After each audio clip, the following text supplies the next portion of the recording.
Did you know Utah's first capital was in Salt Lake City? And from the beginning, it was kind of a failure. In 1850, when Utah Territory was created, they needed to find where they wanted the capital to be. So the leaders of Utah Territory picked Fillmore to be the capital.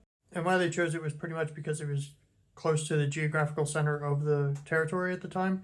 So it would just be convenient and a central place for government to be. And they named it after President Millard Fillmore to show their loyalty to the U.S. since he was brave enough to appoint Brigham Young as the governor of Utah Territory.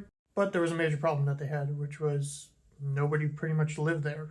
It was very desolate, and they lived hundreds of miles away from where the actual population was located. They did send people to colonize it and develop a town there, which it did within the first few years there.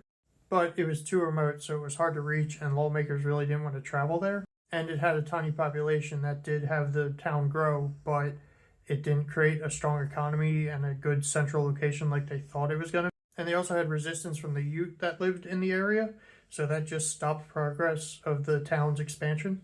Meanwhile, Salt Lake City was already booming. It had a large population, it had a strong economy, and it was pretty much the center of everything in Utah. So in 1856, they gave up on Fillmore and moved the capital to Salt Lake City, where it should have been from the beginning pretty much. And once the capital moved there, it never left, pretty much because the railroads were going through there, the business, the government, the population, everything just stayed there and grew. And by the time Utah became a state in 1896, it was no real competition to choose where it was going to be.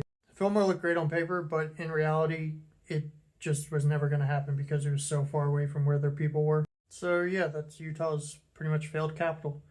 Thank you for watching. If you found this interesting, leave a like, comment, follow, all that good stuff. And if you have any other interesting facts about Utah, put them in the comments below. Thank you.